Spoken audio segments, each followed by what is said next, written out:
Welcome to good stories. Revenge love episode 16. ఈ ఎపిసోడ్లో secretary నెమ్మదిగా ఆడిట్కి కారణమైన వ్యక్తి పేరు సంజయ్ సార్, అతను మన ఆఫీస్లోనే పనిచేస్తున్నాడు సార్ అని చెప్పాడు. శంకర్ కొన్ని క్షణాలు ఆలోచించాడు. సెక్రటరీ మళ్ళీ ఆడిట్కి పంపిన సమాచారం అతని దగ్గర నుంచే వెళ్ళింది సార్. అతనిపై చట్టపరమైన చర్యలు తీసుకోవాలా అని అడిగాడు సెక్రటరీ. శంకర్ వెంటనే తల ఊపాడు. వద్దు అని అన్నాడు. సెక్రటరీ ఆశ్చర్యపోయాడు. సార్ అని అన్నాడు. వద్దు అని మళ్ళీ అన్నాడు శంకర్. ముందు అతను ఎందుకు చేశాడో తెలుసుకోవాలి అన్నాడు. సెక్రటరీ నిశ్శబ్దంగా విన్నాడు. ఒకవేళ అతను నిజంగానే కంపెనీకి నష్టం చేయాలనుకుంటే అతను ఏం ఆలోచిస్తున్నాడో ముందే మనం తెలుసుకోవచ్చు. శత్రువు అడుగు వేయకముందే అతని దారి తెలిసిపోతుంది అన్నాడు. సెక్రటరీ మెల్లగా తల ఊపాడు. అర్థమైంది సార్. అతని మీద నిశ్శబ్దంగా గమనించాలి, కానీ ఎవరికీ తెలియకూడదు, అంతే కదా సార్ అన్నాడు. తర్వాత సెక్రటరీ బయటికి వెళ్ళిపోయాడు. అతను వెళ్ళిన తర్వాత కూడా శంకర్ అదే ఆలోచిస్తున్నాడు. అతని మనసులో ఎన్నో ప్రశ్నలు. అతను ఎందుకు ఇలా చేశాడు? అతని ఉద్దేశం ఏమిటి? అతను ఎవరు? అతని వెనుక ఎవరు ఉన్నారు? ఇలాంటి ప్రశ్నలు అతని మనసులో వచ్చాయి, కానీ వాటికి జవాబులు లేవు. ఆఫీస్ సమయం ముగిసింది. అందరూ ఇంటికి వెళ్ళడానికి సిద్ధపడుతున్నారు. అన్విత తన టేబుల్ని సర్దుకుంది. తరువాత తన బ్యాగ్ తీసుకుని అందరికీ బాయ్ చెప్పింది. అన్విత బయటకు వెళ్ళిపోయింది.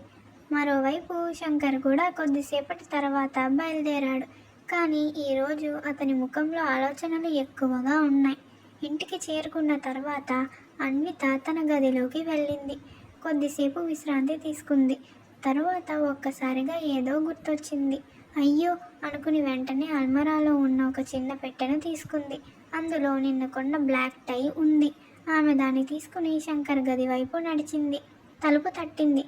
తరువాత ఆమె లోపలికి వెళ్ళింది. శంకర్ ఒక ఫైల్ చూస్తున్నాడు. నాన్న, ఇది మీకోసమే అని ఆమె టై బాక్స్ ఇచ్చింది. శంకర్ తెరిచి చూశాడు. లోపల బ్లాక్ టై ఉంది. కొన్ని క్షణాలు అతను దాన్ని చూస్తూ ఉన్నాడు. తర్వాత చాలా బాగుంది అన్నాడు. నచ్చిందా అంది అన్విత. చాలా బాగుంది అన్నాడు శంకర్. అన్విత సంతోషంగా నవ్వింది. అయితే నెక్స్ట్ టైం ఆఫీస్కి వచ్చినప్పుడు ఇదే వేసుకోవాలి అంది. శంకర్ నవ్వాడు. సరే అని అన్నాడు. కొద్దిసేపటి తర్వాత అన్విత నాన్న అని అంది. ఏంటమ్మా అన్నాడు. రేపు కూడా ఆఫీస్కి వస్తున్నారా అని అడిగింది.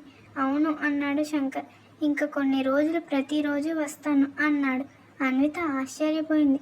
ఏదైనా సమస్య అని అడిగింది. శంకర్ వెంటనే తల ఊపాడు. లేదు, అలాంటిదేం లేదు, నువ్వు ఎక్కువ ఆలోచించకు, కొన్ని పనులు ఉన్నాయి అంతే అన్నాడు. అన్విత పూర్తిగా నమ్మకపోయినా తల ఊపింది. ఆమె తన గదికి వెళ్ళిపోయింది. అన్విత మంచం మీద పడుకుంది, కానీ వెంటనే నిద్ర రాలేదు. ఆమెకి కొన్ని విషయాలు గుర్తొస్తున్నాయి. మాల్లో జరిగిన విషయం, శంకర్ ఒక్కసారిగా అక్కడికి రావడం, అతని ముఖంలో కనిపించిన ఆందోళన, ఇప్పుడు కూడా అతని ప్రవర్తన కొంచెం భిన్నంగా ఉండటం, ఇవి అన్నీ గుర్తొస్తున్నాయి. ఏదో జరుగుతోంది అని ఆమె మనసులో అనుకుంది. కానీ ఏంటది అని అంత ఆలోచించినా ఆమెకి ఏమీ అర్థం కాలేదు. చివరికి అలసటితో నిద్రపోయింది. మరుసటి రోజు ఉదయం అన్విత చాలా త్వరగా లేచింది. ఆమె ముఖంలో ఉత్సాహం ఉంది. ఈరోజు సంజయ్ తిరిగి ఆఫీస్కి వస్తాడు. అదే ఆలోచన ఆమెకి తెలియని ఆనందాన్ని ఇస్తోంది. ఆమె త్వరగా సిద్ధమైంది. తన బ్యాగ్ తీసుకుంది. గడియారం చూసింది. ఇంకా కొంచెం టైం ఉంది అని అనుకుని ఆమె కిచెన్లోకి వెళ్ళింది. కాఫీ తయారు చేసి 2 కప్పులు తీసుకుంది. ఒకటి తన కోసం, మరొకటి శంకర్ కోసం. ఆమె కప్పు చేతిలో పట్టుకొని లివింగ్ రూమ్ వైపు నడిచింది. నాన్న అని ఆమె పిలిచింది. సమాధానం లేదు. నాన్న అని మళ్ళీ పిలిచింది. ఆమె లివింగ్ రూమ్ మొత్తం చూసింది. అక్కడ ఎవరూ లేరు. సోఫా ఖాళీగా ఉంది. పేపర్ కూడా అలాగే ఉంది. కప్పు టేబుల్ మీద పెట్టి చుట్టూ చూసింది. ఇంత ఉదయాన్నే ఎక్కడికి వెళ్ళారు అని అనుకుంది. అప్పుడే శంకర్ గది తలుపు కొద్దిగా తెరిచి ఉన్నట్లు ఆమె గమనించింది. అన్విత నెమ్మదిగా ఆ గది వైపు నడిచింది. ఆమె లోపలికి వెళ్ళింది. గది ఖాళీగా ఉంది. టేబుల్ మీద కొన్ని ఫైళ్ళు ఉన్నాయి. కుర్చీ పక్కకు జరిగి ఉంది, కానీ శంకర్ అక్కడ లేడు. అన్విత కొద్దిసేపు ఆలోచించి అప్పుడే ఆమెకు ఒక విషయం గుర్తొచ్చింది. ఇంటిపై అంతస్తులో ఉన్న ఒక చిన్న గది, అక్కడే ఆమె తల్లి వస్తువులు ఉన్నాయి. అక్కడే మనోహర్ అంటే సంజయ్ తండ్రి ఫోటోలు కూడా ఉన్నాయి. శంకర్ ఎక్కువగా అక్కడికే వెళ్తాడు. ముఖ్యంగా ఈ రోజుల్లో. అన్విత ముఖం కాస్త మసకబారిపోయింది. ఆమె నెమ్మదిగా మెట్ల వైపు నడిచింది. పైకి ఎక్కింది. ఆ చిన్న గది కిటికీ దగ్గరకు వచ్చింది. లోపలికి చూసింది. శంకర్ అక్కడే ఉన్నాడు. కుర్చీలో కూర్చున్నట్టే నిద్రపోయాడు. పక్కనే పాత ఫోటో ఆల్బమ్ ఉంది. టేబుల్ మీద ఆమె తల్లి ఫోటో ఉంది. మరోవైపు మనోహర్ ఫోటో ఉంది. అన్విత నిశ్శబ్దంగా నిలబడి చూసింది. ఆమెకు అర్థమైంది అతను రాత్రంతా అక్కడే ఉన్నాడు అని. ఆమె లోపలికి వెళ్ళలేదు. నెమ్మదిగా వెనక్కి తిరిగి మెట్లు దిగింది. కాఫీ కప్పు టేబుల్ మీద పెట్టింది. తర్వాత ఒక థర్మల్ బాటిల్ తీసుకుంది. దానిలో కాఫీ పోసింది. ఒక చిన్న పేపర్ తీసుకుంది. దానిపై మీ కాఫీ ఇక్కడ ఉంది అని రాసి ఆ కాగితాన్ని బాటిల్కి అతికించింది. కొద్దిసేపటి తర్వాత కిచెన్లోకి వెళ్ళింది. బ్రేక్ఫాస్ట్ చేసి 2 ప్లేట్లు పెట్టింది. ఒకటి తనకు, మరొకటి శంకర్ కోసం. తిన్న తర్వాత శంకర్ కోసం పెట్టిన ప్లేట్ని మూత పెట్టి టేబుల్ మీద ఉంచింది. తరువాత ఆమె బ్యాగ్ తీసుకుని ఇంటి బయటకు వచ్చింది. ఈరోజు బైక్ తీసుకోలేదు. ఆమె బస్ ఎక్కింది. కిటికీ పక్కన కూర్చుంది. ఆమె చూపు బయట ఉంది, కానీ మనసు మాత్రం గతంలో ఉంది. ఆమెకు 5 ఏళ్ల వయసు ఉన్నప్పుడు ఒకరోజు ఇంట్లో ఫోన్ మోగింది. శంకర్ ఫోన్ ఎత్తాడు. మొదట సాధారణంగా మాట్లాడుతున్నాడు, కానీ కొన్ని క్షణాల్లోనే అతని ముఖం మారిపోయింది. అతను ఒక్కసారిగా లేచాడు. అతని చేతులు వణికాయి. ఏమన్నారు అని గట్టిగా అడిగాడు. అన్విత చిన్నపిల్ల. ఆమెకు ఏం అర్థం కాలేదు, కానీ తన తండ్రి ముఖంలో భయం కనిపించింది. ఫోన్ పెట్టిన వెంటనే అతను ఆమె దగ్గరకు వచ్చాడు. ఆమెను ఎత్తుకుని బయటకి పరిగెత్తాడు. కారు ఎక్కించాడు. వేగంగా హాస్పిటల్కి వెళ్ళాడు. అక్కడ చాలా మంది ఉన్నారు. శంకర్ పరిగెత్తుకుంటూ లోపలికి వెళ్ళాడు. అన్విత వెనకే వెళ్ళింది. ఆ తరువాత ఆమె ఏం చూసింది అంటే ఒక మంచం. ఆ మంచం మీద ఆమె తల్లి, కానీ ఆమె కదలడం లేదు, మాట్లాడడం లేదు. శంకర్ దగ్గరకు వెళ్ళాడు. ఆమె చేయి పట్టుకున్నాడు. మొదటిసారి అన్విత తన తండ్రిని అలా ఏడవడం చూసింది. అతను చాలా ఏడ్చాడు. అతను మాట్లాడలేకపోయాడు. అతని కళ్ళల్లో చెప్పలేనంత బాధ. ఆ దృశ్యం ఇప్పటికే ఆమెకు గుర్తుంది. తన తండ్రి ఏడవడం చూసి ఆమె కూడా ఏడ్చింది. తనకు ఏం జరిగిందో తెలియదు, కానీ తన నాన్న బాధలో ఉన్నాడని మాత్రం అర్థమైంది. ఆ సంఘటన తర్వాత శంకర్ పూర్తిగా మారిపోయాడు. అతను ఎక్కువగా పని చేయడం మొదలుపెట్టాడు. రాత్రిళ్ళు ఆలస్యంగా ఇంటికి వచ్చేవాడు. కొన్నిసార్లు ఇంట్లో ఉన్నా మాట్లాడేవాడు కాదు. ఆ రూఫ్ టాప్ గదిలో గంటల తరబడి ఉండేవాడు. కొన్ని రోజులు అక్కడే నిద్రపోయేవాడు. అనితకి ఒంటరిగా అనిపించేది, కానీ ఎప్పుడూ తన తండ్రిని ఇబ్బంది పెట్టేది కాదు. కొంచెం పెద్దయ్యాక ఒక విషయం గమనించింది. ప్రతి సంవత్సరం తన తల్లి చనిపోయిన తేదీకి 3 రోజుల ముందు నుంచి శంకర్ మళ్ళీ ఆ గదిలోనే ఎక్కువ సమయం గడిపేవాడు. అలాగే మనోహర్ చనిపోయిన రోజు కూడా దగ్గర పడితే అతను మరింత మౌనంగా మారిపోయేవాడు. అది చూసి అన్వితకి చాలా బాధగా అనిపించేది, కానీ ఏం చేయాలో తెలియదు. బస్సు ఒక్కసారిగా ఆగింది. అన్విత ఆలోచనల నుంచి బయటికి వచ్చింది. తన స్టాప్ వచ్చేసింది. ఆమె దిగి రోడ్డు మీద నడవడం మొదలుపెట్టింది. ఆమె మనసు ఇంకా ఆ జ్ఞాపకాల దగ్గరే ఉంది.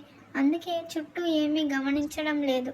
అదే సమయంలో కొంచెం వెనక సంజయ్ కూడా నడుస్తున్నాడు. అతను నడుస్తూ ఉండగా అన్విత కనిపించింది, కానీ ఆమె సాధారణంగా లేదు. ఈరోజు చాలా మౌనంగా ఉంది. అతను కొంచెం దూరంలో నడిచాడు. అప్పుడే అన్విత కాలు ఒక రాయికి తగిలింది. ఆమె ముందుకు పడిపోతుండగా ఒక చెయ్యి ఆమెను పట్టుకుంది. అన్విత ఒక్కసారిగా ఉలిక్కి పడింది. వెనక్కి తిరిగి చూసింది. సంజయ్, మీరు ఇక్కడ ఏం చేస్తున్నారు అని అడిగింది. సంజయ్, నేను ప్రతిరోజు నడుచుకుంటూ ఆఫీస్కి వస్తాను అని అన్నాడు. అన్విత ఆశ్చర్యంగా చూసింది. ఓ, నాకు తెలీదు అంది. కాసేపటికి అన్విత థ్యాంక్ యూ, పడిపోకుండా పట్టుకున్నారు అని చెప్పింది. పర్లేదు అన్నాడు సంజయ్. కొద్దిసేపు ఇద్దరూ నడిచారు. తర్వాత సంజయ్ అడిగాడు, ఏం ఆలోచిస్తున్నారు అంతగా అని. అన్విత వెంటనే ఏం లేదు అని అంది. సంజయ్ ఆమె వైపు చూశాడు. ఏమీ ఆలోచించడం లేదంటే అంత జాగ్రత్త లేకుండా ఎలా నడుస్తున్నారు అని అన్నాడు. అన్విత కాస్త ఇబ్బంది పడింది. అది ఏమంత పెద్ద విషయం కాదు, ఎప్పుడూ జరిగేదే అని అంది. సంజయ్ వెంటనే అన్నాడు, అది ఎప్పుడూ జరిగితే మీరు ఈరోజు ఇంతగా బాధపడరు. ఇది అప్పుడప్పుడు జరుగుతుంది కాబట్టి మీరు ఎంత బాధపడుతున్నారు. మీరు అబద్ధం చెప్తున్నారు అన్నాడు. అన్విత ఆశ్చర్యంగా చూసింది. సంజయ్ మళ్ళీ అన్నాడు, ఏదో ఉంది కానీ చెప్పాలనుకోవడం లేదు అని. అలా చెప్పి వేగంగా ముందుకు నడిచాడు. అన్విత ఆశ్చర్యపోయింది. ఆమె వెంటనే అతని వెనుక నడిచింది. అది మా నాన్న గురించి అని అంది. ఆ మాట విన్న వెంటనే సంజయ్ ఓ అని అన్నాడు. మళ్ళీ ఆమె వేగానికి తగ్గట్టు నడవడం మొదలుపెట్టాడు. అన్విత ఆశ్చర్యంగా చూసింది. ఇప్పుడెందుకు స్లో అయ్యారు అని అంది. సంజయ్ సమాధానం చెప్పలేదు. అతని మనసులో మాత్రం అయితే బాయ్ ఫ్రెండ్ విషయం కాదన్నమాట అని అనుకున్నాడు. అతనికి ఎందుకో తెలియని ఉపశమనం కలిగింది. తరువాత అన్విత అడిగింది, బ్రేక్ఫాస్ట్ చేశారా అని. చేశాను, మీరు అన్నాడు. నేను కూడా చేశాను అంది ఆమె. తర్వాత సంజయ్ అడిగాడు, నా బర్త్డే గిఫ్ట్ సీక్రెట్ అన్నారు కదా, అది ఏంటి అని. అన్విత అది ఒక ఒక అని చెప్తుండగా సంజయ్ ఎదురు చూశాడు. అన్విత చేతులు వెనక్కి పెట్టుకొని అది సీక్రెట్ అని గట్టిగా చెప్పింది. తర్వాత తానే నవ్వుకుంది. సంజయ్ తల పట్టుకున్నాడు. చాలా పెద్ద రహస్యం అన్నమాట అన్నాడు. అవును, చాలా పెద్దది అంది ఆమె. కొద్దిసేపు ఆమెను చూస్తూ నడిచిన సంజయ్ అనుకోకుండా మీ నవ్వు చాలా బాగుంటుంది అన్నాడు. అన్విత ఒక్కసారిగా ఆగిపోయింది. ఆ మాట ఆమె ఊహించలేదు. కొన్ని క్షణాలు ఏమి మాట్లాడాలో అర్థం కాలేదు. సంజయ్ కూడా తాను ఏమన్నాడో అప్పుడే గ్రహించాడు. ఇద్దరి మధ్య కొన్ని క్షణాలు నిశ్శబ్దం ఏర్పడింది. ఆఫీస్ లోపలికి వెళ్ళాక ఇద్దరు తమ తమ డెస్క్ దగ్గరకు వెళ్ళిపోయారు. కొద్దిసేపటికి కొలీగ్స్ సంజయ్ దగ్గరకు వచ్చారు. అయ్యా, చివరికి వచ్చావు, ఆడిట్ పార్టీ మిస్ అయ్యావు, నువ్వు ఉంటే ఇంకా బాగుండేది అన్నారు. సంజయ్ నాకు కూడా అలాగే అనిపించింది అన్నాడు. అందరూ నవ్వుకున్నారు. మరోవైపు అన్విత ఫోన్ తీసుకుంది. శంకర్కి మెసేజ్ పంపింది. బ్రేక్ఫాస్ట్ చేశారా, ఈరోజు ఆఫీస్కి వస్తున్నారా అని. మెసేజ్ పంపాక స్క్రీన్ వైపు చూస్తూ ఉండిపోయింది. కొన్ని క్షణాలు గడిచాయి. ఆమె మళ్ళీ తన ఆలోచనల్లోకి వెళ్ళిపోయింది. అప్పుడే మెసేజ్ వచ్చింది. ఆ శబ్దం విని ఆమె ఒక్కసారిగా స్క్రీన్ చూసింది. చేశాను, ఆఫీస్కి వస్తాను అని శంకర్ రిప్లై ఇచ్చాడు. అన్విత మెల్లగా ఊపిరి పీల్చుకుంది. మరోవైపు సంజయ్ దూరం నుంచి ఆమెను గమనిస్తున్నాడు. ఏదో జరిగింది అని అతనికి అనిపించింది. అదే సమయంలో ఆఫీస్లో మరో మూల ప్రదీప్ కూర్చున్నాడు. అతని చూపు మళ్ళీ అన్విత మీదే ఉంది. ఈసారి అతని ముఖంలో కోపం స్పష్టంగా కనిపిస్తోంది. మధ్యాహ్నం లంచ్ బ్రేక్ అయింది. అందరూ క్యాంటీన్కి వెళ్ళారు. సంజయ్ మాత్రం తిన్న తర్వాత కొంచెం ముందుగానే తిరిగి వచ్చాడు. తన డెస్క్ని అతను సర్దుకోవాలి అనుకున్నాడు. అతను కుర్చీలో కూర్చున్నాడు. అప్పుడే అన్విత కంప్యూటర్ దగ్గర ఒక చిన్న పేపర్ కనిపించింది. ఇది ఏంటి అని దాన్ని తీసుకున్నాడు. మడత విప్పి చదవడం మొదలుపెట్టాడు. మొదటి లైన్ చదివిన వెంటనే అతని ముఖం మారిపోయింది. అందులో ఇలా రాసి ఉంది, నువ్వు చాలా స్పెషల్ అనుకుంటున్నావా? నువ్వు సురక్షితంగా ఉన్నాననుకుంటున్నావా? నా నుంచి తప్పించుకోగలనని అనుకోకు. ఏదో ఒకరోజు నా చేతుల్లోనే చస్తావు. దీన్ని పెద్ద విషయం చేయకు. ఎవరికైనా చెప్పావంటే నీకంటే ముందు నీ తండ్రి చేస్తాడు. నన్ను వెతకాలని కూడా ఆలోచించకు. ఈ ప్రపంచం మొత్తం వెతికినా నా వెంట్రుక కూడా దొరకదు అని ఉంది. సంజయ్ కళ్ళు ఆ కాగితం మీదే నిలిచిపోయాయి. అతను గుండె ఒక్కసారిగా వేగంగా కొట్టుకోవడం మొదలుపెట్టింది. ఆ నోట్ అన్విత కోసం పెట్టారని అతనికి వెంటనే అర్థమైంది. అతను మెల్లగా తన తల ఎత్తి అన్విత ఖాళీగా ఉన్న డెస్క్ వైపు చూశాడు. అతని ముఖంలో తీవ్రమైన ఆందోళన కనిపించింది. తరువాత ఏం జరగబోతుంది తెలుసుకోవాలంటే నా ఛానల్ని సబ్స్క్రైబ్ చేసుకోండి, లైక్ చేసి షేర్ చేయండి, కామెంట్ కూడా చేయండి. Thank you for watching.